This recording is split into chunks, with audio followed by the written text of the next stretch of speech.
The thing that I struggle with the most is nowadays when you run into a veteran, what do you all say? Thank you for your service, which has to me about the same level of validity as you have our thoughts and prayers after your kids just got shot in school. Um, Thank you for your service.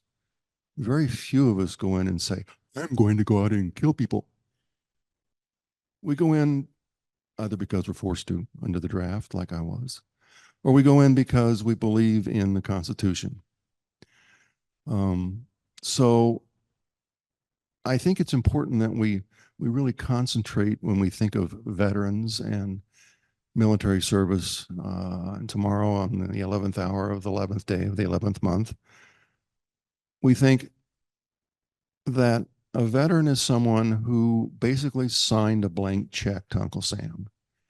And Uncle Sam could cash that check up to and including killing you in any way that Uncle Sam saw fit. Um, that's different than just thank you for your service. That's your butts on the line. And I think it's important that we pay attention to that and not say thank you for your service without also saying I honor the debt that I owe you. This is the time of service where I think we all can participate, but there is no expectation that you participate. This is the part of service where we're going to ask you for some money. Um, and I think that is especially important now more than it has ever been before, just because of what we're up against in society. So, in your bulletin, you will see information that gives you instructions on how you might be able to share your monetary resources with the Community Church of Chesterland. There's a QR code that you can scan, and it'll take you to our website. You can write a check and send it via snail mail, and I think there may be another option in there if I'm not mistaken.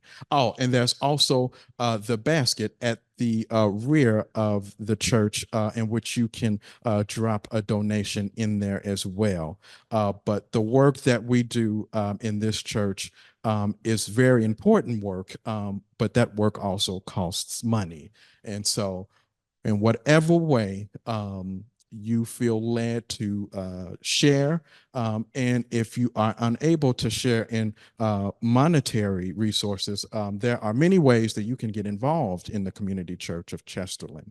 One of those ways is our social justice meeting, which is following this service. So if you can, please stay for that.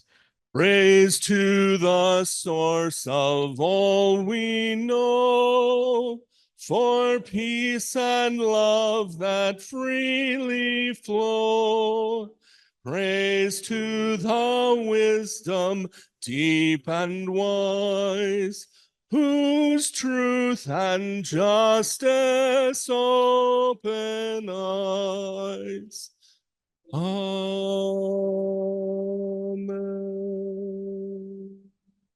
Our modern reading today is written by Venice Williams. You are awakening to the same country you fell asleep to, the very same country. Pull yourself together. And when you see me, do not ask me, what do we do now? How do we get through the next 4 years? Some of my ancestors dealt with at least 400 years of this under far worse conditions. Continue to do the good work. Continue to build bridges, not walls. Continue to lead with compassion. Continue the demanding work of liberation for all. Continue to dismantle broken systems, large and small. Continue to set the best example for the children. Continue to be a vessel of nourishing joy. Continue right where you are, right where you live into your days. Do so in the name of the Creator, who expects nothing less from each of us. And if you are not continuing all of the above in community, partnership, collaboration, what is it you have been doing? What is it you are waiting for? Our ancient sacred reading today is from the second book of Corinthians, chapter 4, verses 16 to 18. Therefore, we do not lose heart. Though outwardly we are wasting away, yet inwardly we are being renewed day by day. For our light and momentary troubles are achieving for us an eternal glory that far outweighs them all. So we fix our eyes, not on what is seen, but on what is unseen. Since what is seen is temporary, but what is unseen is eternal.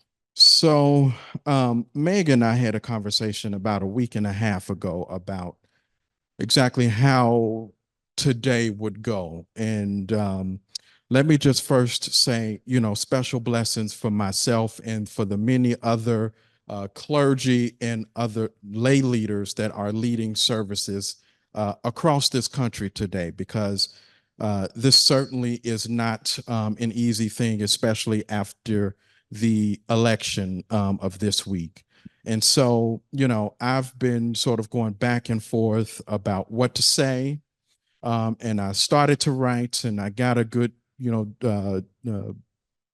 got a good start, but then I kind of tore all of it up and I just made myself some bullet points. And so today, what we're going to do is I'm going to say a little bit, and I'm not going to be before you long, but I really want today's service, today's time that we have here together, to just be for us to kind of share the topic or the title of today's sermon, if you will, is How You Doing? A Post-Election Check-In. And I was sort of thinking and envisioning Wendy Williams. I'm sure many of you may be familiar with Wendy Williams and what she does with the hands, how you doing, that kind of thing. So I was kind of envisioning that. I think Meg was envisioning Joey from Friends.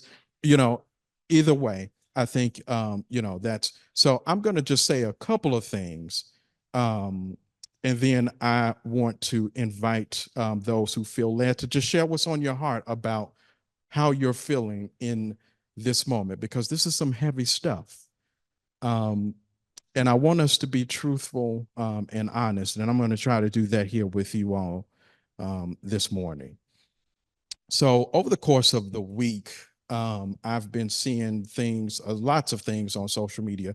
As you all know, I serve as the Director of Marketing Communications for the national offices of the UCC. And so I'm immersed in the news and in information all the time. And so one of the things that I've been seeing on social media are, people, saying things to the effect of, are you going to let your political differences end friendships? I want you all to hear me. My answer to that, yes. Yes. Because at this point, this is no longer about differences of opinion. Okay? A difference of an opinion is a pizza topping, not about my right to live. I've been saying this to a couple of people throughout this week, and I said in 2025, I want us to be intentional about clearing space. And I want you to, take that and interpret that how you will. That could be something as simple as, clearing out a drawer, cleaning up a closet, getting your car detailed, or ending some relationships that probably have ran their course years ago. But maybe this is the moment where you look in the mirror and say, you know what? Can't do that no more. I am not going to argue with somebody about basic human rights for myself and for those that I care about, those that might, be trans or a part of the LGBTQ community, women in their right to choose, their own, what they want to do with their bodies. You all heard me say, maybe, I think this was a couple of months ago, say, look, I'm a man. I have no right to tell a woman, have no business to tell a woman what to do with her body. That's not my ministry, and I do not want to go there, and I won't go there. I want us to just sit with this for a moment, because a lot of what I've been hearing is, or I've been seeing and reading across social media is, this is not who we are. Now I'm gonna come from behind this again, because I really want to be intentional with this, and I don't want to offend anybody, but I think in this moment we need to be honest, because what we saw on election night and those results as they started to come in, this is exactly who we are. Sit with that for a moment. I know that's heavy, and I know that's deep, and I know that's going to take us, looking in the mirror to really reflect. And I know that the Community Church of Chesterland, see, we mean what we say, and we just don't sit around and talk. We actually do. And so for those of you that may be here in this room or watching via Zoom, if you're looking for a place where there's actually action, come here to the Community Church of Chesterland, because we actually follow up on the things that we say we're going to do. But sit with that for a minute. This is who we are. I don't know if, folks were coming here for some sort of uplifting, message or something to that effect. But I had to lead a team of people, my team, the Marcom team at the National Ministries, earlier this week, to just process what has happened, because oftentimes, at the National Ministries, we are having to respond to things that happen in society, oftentimes with little to no lead time. It kind of reminds me of my days of working in the newsroom, of when breaking news happens and you just have to go and cover that. And, I said that, there may not be any, I don't have the answers. None of us have the answers. I think sometimes we just have to be willing to just sit in the stuff. I used another word, but I won't say that word here. But we have to sit in that. I know it smells. I know it doesn't feel good. But sometimes we just have to sit in the mess. Doesn't mean that we have to stay there, but it just means that we just have to sit and really absorb and I think really process what has happened. Something else that I've been seeing that I just kind of want to speak about, and then I'm going to open it up, and I definitely want to hear, and I think we all want to hear just kind of what we're feeling and kind of process and be together as a community. You all know me, and you can look at me and you can tell very clearly that I'm a Black man. And so I want to just tell you, on behalf of all Black people, or at least the 80-something% that, voted Democratic. I can't talk about the 20% of Black men that voted for Trump. Listen, I don't claim them. Okay, so I don't know. But in this moment, we are not your moral compass. Okay, I want to say that again. We are not your moral compass. A lot of Black women, and rightfully so, they showed up. They organized and galvanized and rallied and got all of these people together to go to the polls and vote for Kamala Harris. And no matter what your political opinions are, sometimes I believe God sends us a lifeboat. And sometimes God tells us, hey, this may be a better option for you. But then people willfully choose something that they know will be detrimental to them in the end. So organized, galvanized, got, people rallied around Kamala to really do this thing and have something different. Went full speed ahead, into the battle. We come out of that, battle scars, wounds, trauma, and a whole lot of other things. And we look around, and again, you can just go look at the percentages of people and who voted and how they voted, and once again, people have failed. People have failed us, and so a lot of what I've been seeing on social media is just like, hey, you know what? At this point, you all can have it. We're going to prioritize self. We're going to prioritize rest and restoration. It's a hard thing to continue to put your life on the line and not have that reciprocated. Some of you all in this room probably know someone or are related to someone that voted for Donald Trump.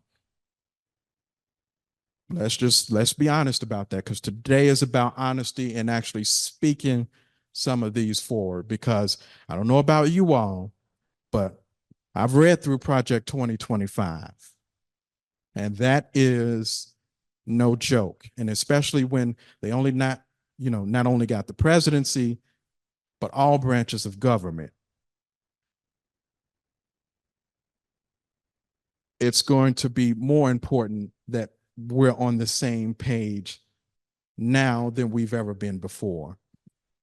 Some of you know someone who, or related to someone who voted for Donald Trump. And, I know people, who have been, celebrating and, gloating and this and that and the other. And just 4 years ago, it was the, exact opposite. And so I had a wild thought. I was just like, okay, all right. I had a wild thought, and I said, well, so now that the Democrats lost, so do Democrats and those who voted for Kamala Harris, do they go and storm the Capitol and, raise all kinds of havoc? Do they go out and show their natural asses to the public and do what they did on January the 6th? Do we get to do that? Not saying, and listen, hear me when I say that is not what I'm saying anybody should do. I'm not advocating for that, because I want people to be safe. I want people to be smart, because these next 4 years are going to have to be really strategic, in terms of what we do and how we respond to some of the things that these people are talking about doing. And so we need people to be here. So I don't want people to go out and make silly decisions that will cost you more in the long run. But, I hear, from people like the Obamas and the Clintons and, Nancy Pelosi. And let me just digress for a minute, because Nancy Pelosi is out in the media and she's doing this thing where she's blaming Biden for not dropping out sooner. But okay, Nancy Pelosi, you orchestrated the public demise of President Biden. And I'm not here to, speak for one side or the other. But at this point, from the Clintons, the Obamas, the Pelosi's, the Schumers, the Bidens, all of them, I really need you all to take a seat, take a back seat, because all of you all are complicit in why we are here today. But that's another conversation for another time. I said we have to be, really, strategic about our response and what we do, because this is some serious stuff. And if you haven't read Project 2025, or you may not be as familiar with it, I encourage you, as you're able, to just go and just take a look at that. The last thing that I'll say is the exit works at any time. And what do I mean by that? I mean that, don't think that you have to, and this is particularly for those of you that have family members that, voted for this man and, like to debate on basic human rights. Don't think that you have to sit, and especially this holiday season, because I know the holidays can be particularly interesting with these types of issues. Don't think that you have to sit and tolerate that. Going back to what I said earlier about clearing space. So I think you need to own, what space and what family and community means for you. I think that's going to be more important now than it has ever been before, because I can tell you, if you voted for that, you and me not cool. I'm just keeping it real. We not cool, Buki. All right. Now I'm using some of my African-American vernacular English there for those of you that don't know, but that just means boo, but that's just another way to say that. We're not cool. I can't be cool with someone who votes for that. I cannot and will not try to justify to you my basic human rights and the basic human rights of those that I care about. Not going to do it.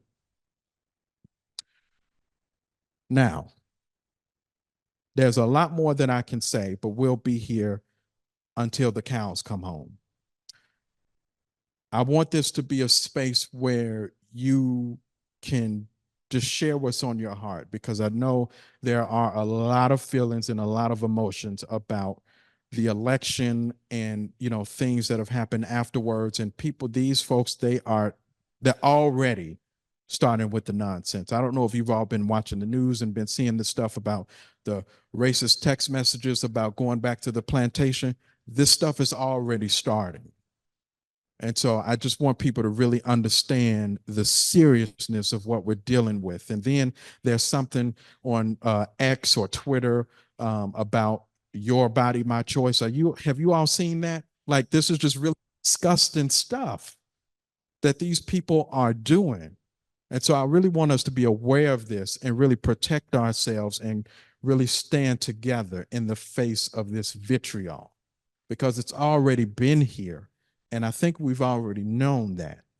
But now it's just gotten a little bit more serious.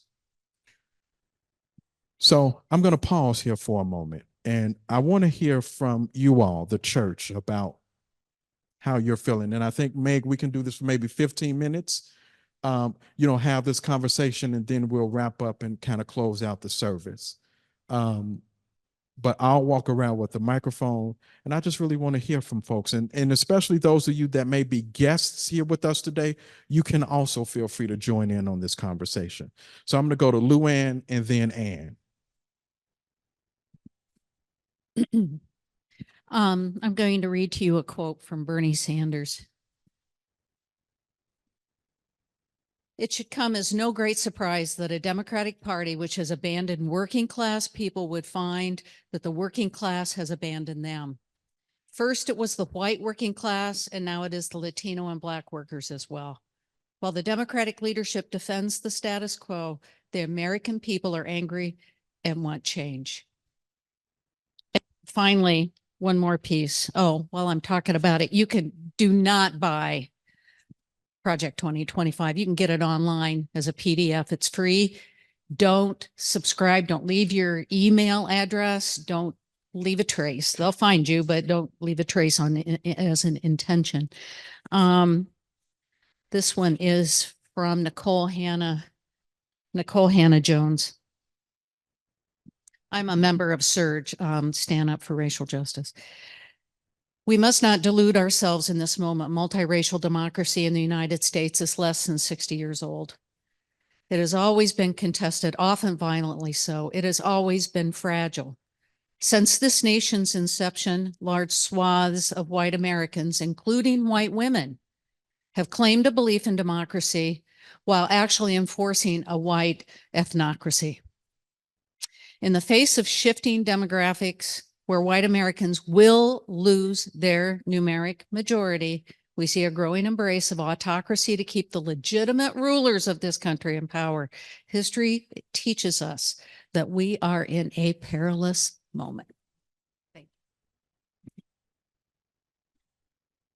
What bothers me is the lying that occurred up to the election day, all of the lying. And I said, people aren't going to buy into that. People aren't going to buy into the terrible behavior. People won't do that.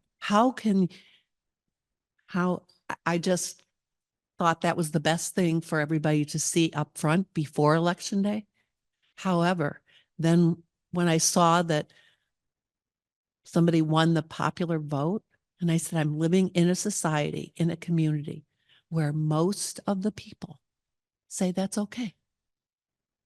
And it's not okay. It is clearly not okay. So I'm angry. I really am.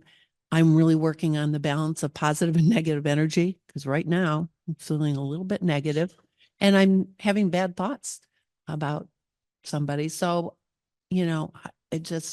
I can't believe, and my older sister, by the way, is a Trumpster, which makes it really hard. Really hard. So thank you for sharing, leading this. Absolutely. There's been a lot of, misinformation, out there. And as someone who has worked in several newsrooms, I have to hold my industry accountable for their lack thereof of, holding those that are in power accountable to some of the things that they're doing. Yes, Ella. Similar to what was talked about with like Bernie Sanders talking about how the working class has left. I think it's really important with this election to look at what turnout was too, because both sides lost votes. Donald Trump, I think, only lost about 1 million, and the Democratic side lost over like a lot more than that. So I think it's important to highlight that and also look at places where things like abortion were on the ballot, because when these progressive measures were put up, with the exception of Florida, but that's because they needed a 60% to make it pass, they passed. So I actually do have a statistic that I share that is from a bunch of different states. So like the difference between voting when actual left-leaning and progressive things are on the line versus running as I'm not the other person. And in Montana, abortion passed with 54.5, and Kamala only got 34.9% of the vote. In Florida, it was 57.1, and Kamala got 42.9% of the vote. Maryland was 73.9, and Kamala was 59.8. In Arizona, it was 63 to 59. In Missouri, it was 53 to 42. In Nebraska, it was 53 to 44. In New York, it was 63 to 56. In Colorado, it was 61 to 54. And in South Dakota, even though it didn't pass, it was 36 to 30%. So looking at the races and looking at the statistics of what America wants and making sure if we're going to be backing a party that they're backing what we want. And also the other thing that I snatched it right back, is in this time, I've had more people and more friends reach out to me talking about the importance of mutual aid. I hope everyone comes to the social justice meeting, because I'm going to be talking about that, as well as a book that I'm hoping to read with the church. But finding hope in the people who reach out to you and knowing that there needs to be change is what's going to make their change. And the one song that my friend actually sent me the morning of Wednesday was talking about a revolution, Tracy Chapman, saying it's time to get to work. I think the thing that I'm most disappointed in, and I'm a visitor-ish to the church, is other people of faith and how they chose to use their vote, because it's bigger than one candidate versus another. We're talking about a different worldview. And the Jesus that I follow, the Jesus that I know, is not represented in any of the words that Donald Trump speaks. And I don't understand. I wrestle with how we can read the same scripture, how we can follow supposedly the same God and have such a different worldview where certain people aren't welcome at the table when we know Jesus would have welcomed them with open arms. And so I also want to share with you what a gift this congregation is. And I hope you can remember that today, because so many folks don't have this kind of space and they're not hearing these kind of messages this morning, and they don't have the same encouragement. So I'm very grateful for the work of this church, and also very fearful that we also are now facing a battle with other people of faith, and changing minds and changing worldviews and getting back to the way of Jesus. I think what's happening now is a result of hundreds of years of this country not fessing up to its problems. They've always been pushed under the rug and ignored, and let's just move on, or let's put it in a box and put it on the shelf and forget about it. I think that we are going to learn a huge lesson, a very painful lesson, demoralizing, heartbreaking, but I think it's long overdue, unfortunately. I'm not looking forward to it at all, but I think ultimately, looking back, maybe someday people will look back and say, we were bound for this to happen eventually, and we learned a lesson from it. I hope we don't go down with the plane while we're doing it, but I'm trying to stay positive in my sitting in the pile of stuff and the incredible amount of emotions I'm feeling.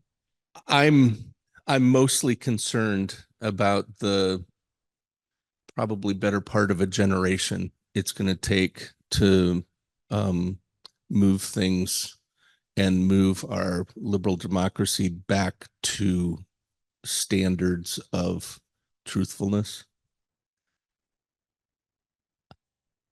Because we are not misled or self-deceiving about the fact that both parties engage in kowtowing to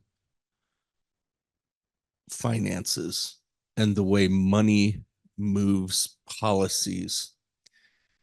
And we've seen that with AIPAC and Blinken's released leaked letter related to Gaza. And if you're not aware of that, please look it up. The thing I'm concerned about is, how do we move towards a change of social norms and do not see the opposition now regrouping, licking its wounds, with the cadre of money driving it potentially being vulnerable to taking on some of the same distorting and harmful ways of affecting populist opinion, resorting to lies and resorting to creating narratives that Goebbels would be proud of, which is exactly what the winning party did in this last campaign. How can we not follow that same wicked path and redeem politics in this country? That's the big concern I have over the next couple decades, because I'm not sure how you stand up in the face of those who would divide and tell lies and battle with the truth these days. Because as one of the memes that I created 8 years ago said, don't come at me with facts, because I can make them up faster than you can check them. All right, some of you are going to like this. Some preface, I did vote for Kamala Harris. So yeah, I think the problem is, it's something that this country is unable to reckon with, is that the fascists won the Cold War. The fascists won the Cold War. Liberalism is going to be incapable of paper overing the contradictions of capitalism. We are bombing kids right now. We still have kids in cages. That didn't change. It's a liberalism dead end. People have explained this 100 years ago.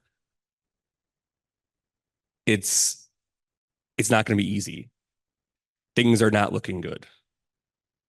And we have to kill the John Birch Society propaganda in your head. Thank you for that checkup. I think for me this week, I went through the range of emotions like we all did. But I'm reminded by a couple of things. This was a devastating loss for us. Yes, it was. It's also a reminder of the work that we're doing here in this church. This church is not a stranger to this. This world is not a stranger to this either. We can't act like this is the first time this has ever happened.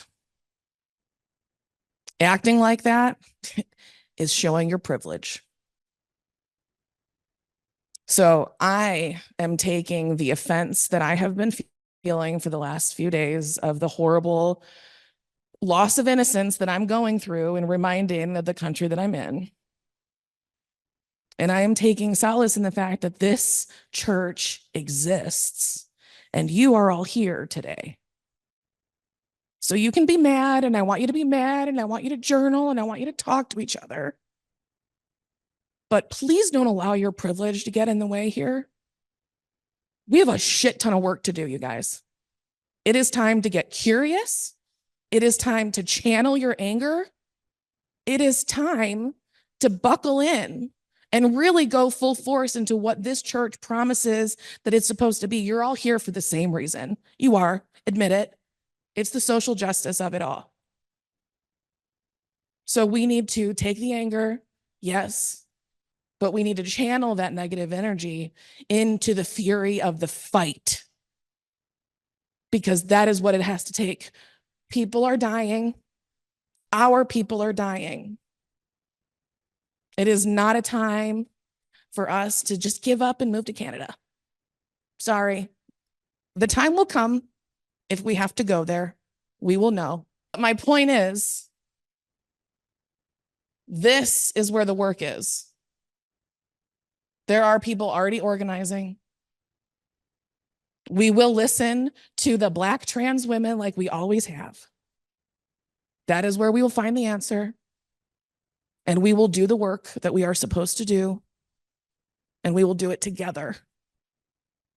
And so I am begging you to take the emotions that you're feeling from this election and figure out how you're channeling those into actions.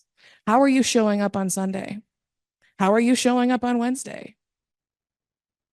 What are you doing? Read this poem again. What is it that you've been doing? Ask yourself that question and show up. I'm begging you.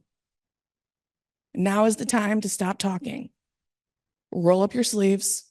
Let's get dirty and let's start listening. So as things look bleak, as people are struggling and will continue to struggle and to suffer, I think it's important to remember and remind ourselves that